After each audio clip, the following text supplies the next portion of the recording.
buenas tardes, bienvenidos al cierre de los mercados en Primera Página Televisión, el espacio donde revisamos el comportamiento de la Bolsa de Nueva York y los mercados de la integración NUAM. Así les cuento que ya cerraron operaciones bursátiles las bolsas internacionales y vamos a revisar entonces cómo le fue a Wall Street durante la jornada.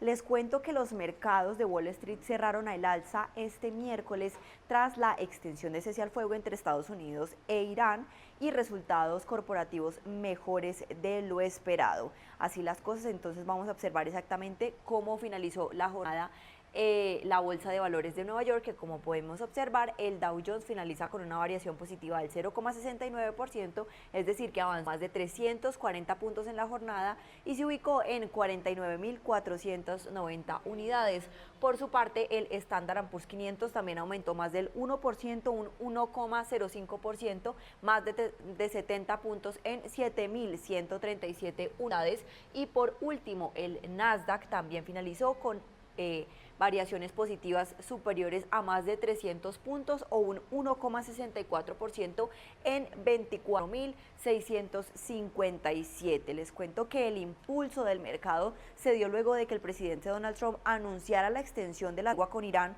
argumentando la necesidad de dar más tiempo a Teherán para presentar una propuesta unificada. Sin embargo, la incertidumbre persiste. Reportes indican que Irán ha mostrado poco compromiso en las negociaciones e incluso habría calificado los diálogos como una pérdida de tiempo. Además, la tensión continúa en el estrecho de Hormuz. Las fuerzas iraníes incautaron 2 buques mientras el precio del crudo de Brent superó los $100 por barril. En el frente corporativo, los resultados siguen dando soporte al mercado. Acciones como Boeing superaron el 5% tras reportar pérdidas menores a lo previsto, mientras que Vernova saltó 12% luego de superar expectativas de ingresos. Más del 80% de las empresas del Standard & Poor's 500 han reportado resultados por encima de lo estimado, según datos de FactSet.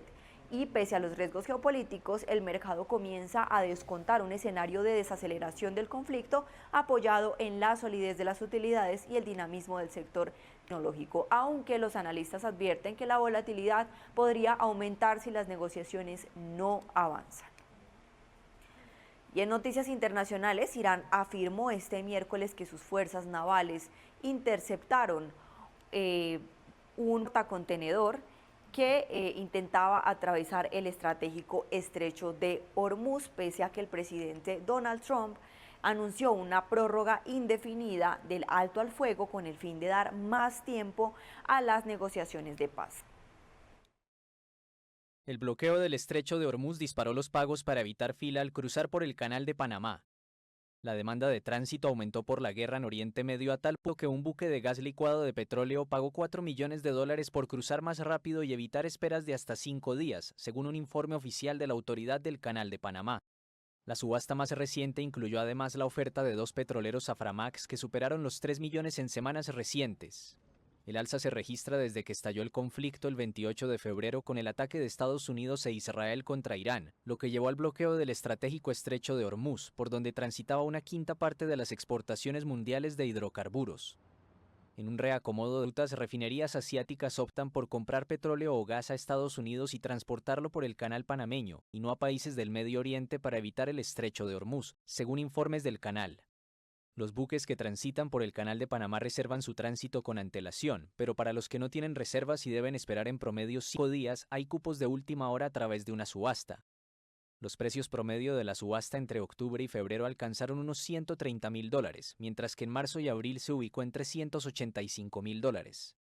Por el Canal de Panamá, cuyos principales usuarios son Estados Unidos y China, pasa el 5% del comercio marítimo mundial. La ruta conecta principalmente la costa este estadounidense con el gigante asiático, Corea del Sur y Japón.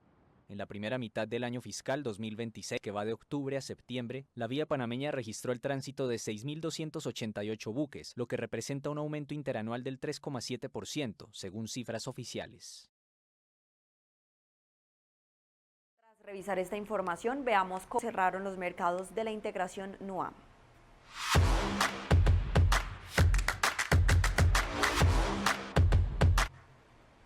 Así las cosas, vamos a iniciar entonces con la Bolsa de Valores de Colombia, que hoy finaliza con comportamiento positivo. El MSCI Colcap aumentó un 0,07% en 2.283 puntos. Acciones como por ejemplo ISA, Cibest, Corfi Colombiana de la acción preferencial Celsia y Conconcreto tuvieron variaciones positivas en la jornada. ISA aumentó 1,65%, Cibest también tuvo una variación positiva del 1,18%, Corfi Colombiana de la acción preferencial ganó 1,01%, Celsia subió 0,92% y Conconcreto aumentó 0,89% en la jornada de hoy. En contraste, acciones como por ejemplo Grupo Aval de la acción preferencial, Grupo Sura de la acción preferencial, Grupo Argos, Mineros y Grupo Argos de la acción preferencial tuvieron comportamientos negativos en la jornada de hoy, siendo Grupo Aval la de menor desempeño en 2,74%.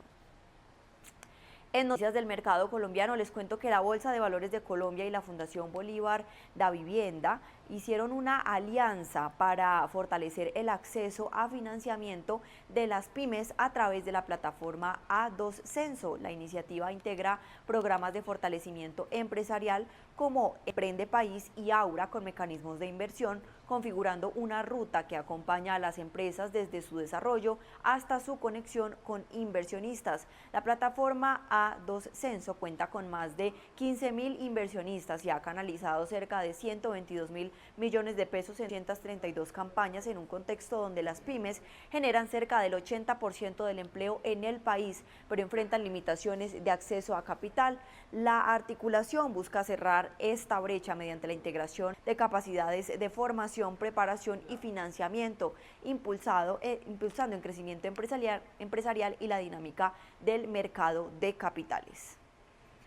Y en otras noticias, la Bolsa de Valores de Colombia publicó el instructivo operativo para la adjudicación del primer lote de los títulos no hipotecarios de créditos de vehículos emitidos por la titularizadora colombiana. El proceso se realiza mediante construcción del libro de ofertas y contará con un monto mínimo de inversión de 1.000.000 de pesos, con múltiplos de 100.000 pesos, dirigido a inversionistas naturales, institucionales y profesionales. La serie ofrecida corresponde a la TIV del 2031, cuya tasa de corte será definida según la demanda del mercado.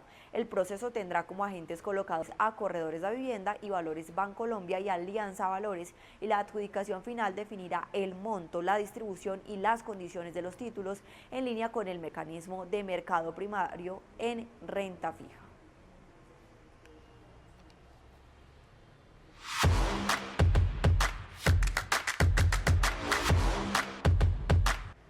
Siguiendo con las bolsas que integran Nuban, vamos a darle entonces paso a la Bolsa de Comercio de Chile. Hoy el turno es para el IPSA, que cae por cuarto día consecutivo con una variación negativa superior al 1%, 1,14% específicamente, en un valor de 11.001 puntos, mejor dicho, a ras de volver a retomar los 10.000 puntos. Contrario a lo que está pasando en Wall Street, recordemos que el IPSA se rige mucho por el comportamiento del mercado internacional, y pese a que a la Bolsa de Nueva York en sus índices les fue muy bien, pues al IPSA no tanto. Digamos que entre la bolsa chilena y entre la bolsa de Nueva York pues tomaron rumbos contrarios este miércoles, tras conocerse que Estados Unidos prolongará su tregua con Irán durante todo el tiempo que sea necesario para cerrar un acuerdo de paz, noticia que de todas formas no hizo caer los precios del petróleo, porque aún sigue esa incertidumbre geopolítica. Así las cosas, el IPSA en la jornada intradía ya estaba cayendo también más del 1%, de los 11.005 puntos, y pasado el mediodía en el mercado chileno estaba siendo arrastrado en buena parte por las acciones de la TAM, de Banco de Chile y de la Sociedad Química Minera. Las tasas swap subieron por tercera jornada consecutiva, pues los operadores se están volviendo a tomar en serio la idea de que el Banco Central subirá la tasa de política monetaria quizás tan pronto como en junio. Agentes extranjeros han corrido a firmar contratos donde compran tasa variable, posiciones que claramente se beneficiarían de este escenario. Y así las cosas, este es el panorama en el mercado chileno, retrocediendo considerablemente por tercera jornada consecutiva y siguiendo y presionado especialmente por acciones como Latam, Banco de Chile y Compañía de Cervecerías Unidas, seguido de Banco e Itaú Chile, que también finalizaron con retrocesos la jornada. Latam retrocedió más del 3%, Banco de Chile bajó 2,56% y Cervecerías Unidas también retrocedió 2,52%. Por su parte, acciones como por ejemplo Entel, el Holding Cap y Enel Chile fueron tres de las acciones que dieron mayor comportamiento positivo, siendo Entel la que lideró las ganancias el día de hoy con una variación positiva del 6,25%. Y en noticias del mercado chileno les cuento que la Viña, Concha y Toro advirtió que el negocio de vino enfrenta una transformación estructural y descartó un repunte del consumo en los términos observados en años anteriores. La compañía atribuyó este cambio a modificaciones en los hábitos de los consumidores, mayor regulación y la aparición de productos sustitutos en un contexto que ha elevado las exigencias para la industria. En respuesta, la firma ha reforzado su estrategia en segmentos premium y expansión internacional como pilares para sostener su posicionamiento. La Junta también marcó un cambio en su gobierno corporativo con la salida de Alfonso Larraín tras 57 años en la dirección y la reincorporación de una nueva directora independiente en medio de un entorno más desafiante para el sector. Y en otras noticias, les cuento que la acción de Latam Airlines registró un incremento del 96,2% en su ADR bajo el símbolo LTM durante el último año, impulsada por resultados financieros y operativos que respaldan su valorización en los mercados internacionales. El desempeño la ubica entre los activos con mayor rentabilidad en la industria aérea en un contexto de reconfiguración en los flujos de inversión del sector. La compañía atribuyó este resultado a una estrategia centrada en eficiencia operativa, optimización de costos e integración de activos, lo que le ha permitido gestionar la volatilidad sin afectar su estructura de capital. La administración señaló que los resultados reflejan una ejecución disciplinada y una gestión rigurosa de recursos con foco en la sostenibilidad financiera y la competitividad a largo plazo.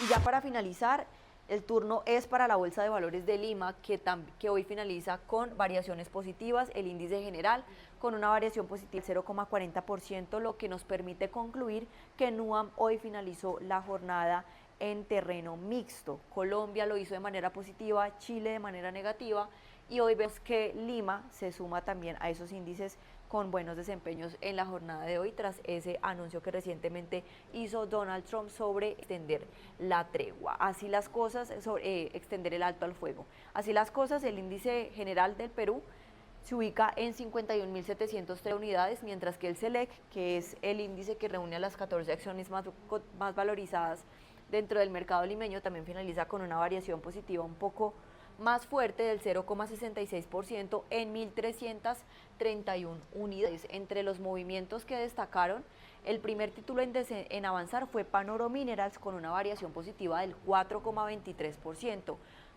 Scotiabank Perú también aumentó 3,79%, Banco BBVA Perú también tuvo un aumento del 3,65% y CAN Compañías Mineras ganó 3,02%, seguido de InRetail Perú, que también tuvo un aumento superior a el 2%. Por su parte, acciones como por ejemplo Intercop, Nexa Resources Atacocha, RIMAC, Seguros y Reaseguros y la compañía minera Santa Luisa, seguido de Auna, fueron las 5 acciones en finalizar la jornada en negativo. Intercop finalizó con una variación negativa del 4,08%, Nexa Resources Atacocha descendió 3,13%, RIMAC, Seguros y Reaseguros bajó 2,78% y la compañía minera Santa Luisa bajó 1,64% en la jornada de hoy. Y en noticias del mercado limeño les cuento que en entrevista con Primera Página, Latam Airlines Group reevalúa su plan de inversión por 1.500 millones de dólares en Perú tras la implementación de la tasa única de uso aeroportuaria, medida que ha impactado la competitividad del hub de Lima. La compañía confirmó la cancelación de 8 rutas en un contexto donde los costos adicionales para pasajeros de tránsito representan entre el 5 y 6% del precio de los tiquetes y presionan los márgenes del negocio. La aerolínea señaló que aunque Lima se mantiene como un mercado estratégico, la asignación de flota y recursos estará condicionada a la existencia de condiciones regulatorias competitivas frente a otros centros de conexión como Bogotá, Santiago de Chile. La compañía indicó que su estrategia prioriza mercados con mayor eficiencia operativa, por lo que la evolución de su presencia en el país dependerá de la recuperación de la competitividad en la infraestructura aeroportuaria. En otras noticias les cuento que el ministro de Defensa del Perú, Carlos Díaz Dañino, presentó su renuncia tras discrepancias con el gobierno por la postergación de la compra de aviones F-16 a Lockheed Martin. La decisión del liderado por José María Balcazar dejó un suspenso, un proceso que contemplaba la adquisición de hasta 24 aeronaves y generó un quiebre dentro del gabinete. El exministro señaló que la medida compromete intereses estratégicos y afecta la planificación de largo plazo para la modernización de la Fuerza Aérea en Perú. El episodio reabre el debate sobre la capacidad operativa del país y su relación con Estados Unidos en un contexto de tensiones políticas y decisiones estratégicas postergadas. Tras revisar la información en el desempeño de las bolsas regionales, ahora vamos a poner la mirada en Venezuela para observar entonces de qué manera finalizó el IBC, que es el índice bursátil de Caracas. Hoy vemos que se comportó de manera negativa, tuvo una disminución del 0,71% en 5.856 unidades. Por su parte, los otros índices que la componen, es decir, el financiero y el industrial, también finalizaron con retrocesos en la jornada, 0,79% y 0,37%, recordando que el índice financiero hace parte del sector bancario y el índice industrial del sector manufacturero.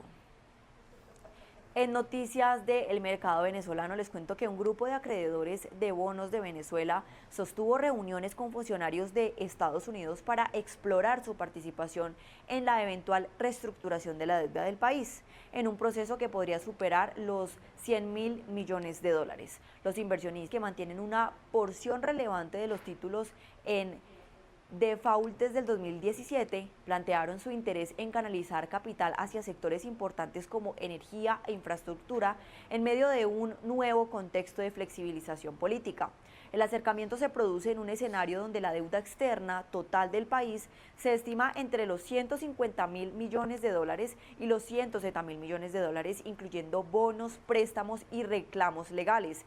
El renovado diálogo con organismos multilaterales y el levantamiento parcial de sanciones ha impulsado un repunte en los precios de los bonos, aunque el proceso sigue condicionado a autorizaciones regulatorias y a la evolución política del país. Muchísimas gracias a todos nuestros televidentes por acompañarnos en esta emisión de Primera Página, el canal de los negocios. Nos vemos en una próxima oportunidad y los dejo con este análisis económico. Ahora, la guerra en Irán, que desafortunadamente estamos viendo nuevamente un conflicto bélico de esas dimensiones, con todos los riesgos que ello implica, tiene implicaciones de distintos tipos para la economía, aparte, por supuesto, de las implicaciones humanitarias, pero tiene implicaciones para la economía mundial y para la economía colombiana. En principio, para la economía colombiana uno podría decir, hay un elemento positivo porque aumenta el precio del petróleo. Nosotros estábamos contando hace 2 meses con que el precio del petróleo iba a estar en los alrededores de $60 el barril, 60 y tantos dólares el barril, y hoy la discusión está entre si es 90, 100 o 120. Ese es el tipo de discusión que hay hoy. Por supuesto, eso es un beneficio que se debería reflejar de manera importante en una mejora de la balanza de pagos de Colombia por ser exportadores de petróleo. Se debería reflejar en una mejora muy sustancial en las expectativas fiscales de Colombia, porque es un ingreso muy importante el que tiene el gobierno a través de los precios del petróleo, a través de Ecopetrol. Entonces, podría uno esperar que el ajuste que se diera este año en términos fiscales fuera mucho mayor de lo que había sido planteado antes de que se diera ese aumento de los precios. Pero tiene otro componente muy importante, es el impacto que puede tener sobre los precios, en parte los de la gasolina, pero aún, o por lo menos igualmente importante, sobre los precios de los alimentos, especialmente a través de lo que pueda pasar con los fertilizantes. Eso ha hecho, con los precios de los fertilizantes, que se mueven de manera muy importante a través del estrecho de Hormuz y que pueden aumentar precios. Algún indicador que salió hace pocos días en los medios mostraba que ya había habido un aumento de cerca del 50% en el precio mundial de algunos fertilizantes. Eso es una mala noticia. Por supuesto, la política monetaria colombiana no puede cambiar ese hecho. Eso es un hecho contundente, dramático, muy malo para la economía colombiana. Pero lo que sí nos pone es en una alerta mayor de que ante las circunstancias que ya he descrito y las perspectivas que ya habían aumentado las expectativas de inflación y las perspectivas de una inflación al alza, este tipo de efectos puedan convertirse en un círculo vicioso de mayores expectativas de inflación y en lo que los economistas llaman los efectos de segunda vuelta de los choques de oferta. Nosotros no podemos evitar los choques de oferta. Nosotros no vamos a impedir que los choques de oferta se mitiguen por cuenta de un aumento de la tasa de interés o de una menor emisión monetaria por parte del Banco Central. Por supuesto que nosotros no vamos a parar la guerra de Irán con una decisión de política monetaria en la Junta Directiva del Banco de la República. Eso es absolutamente evidente. Lo que sí es que el impacto de que el aumento en la inflación que se pueda generar por eso, unido a los otros elementos que venían inflacionarios, se pueda convertir en una expectativa de espiral de inflación al alza. A eso sí lo podemos atacar.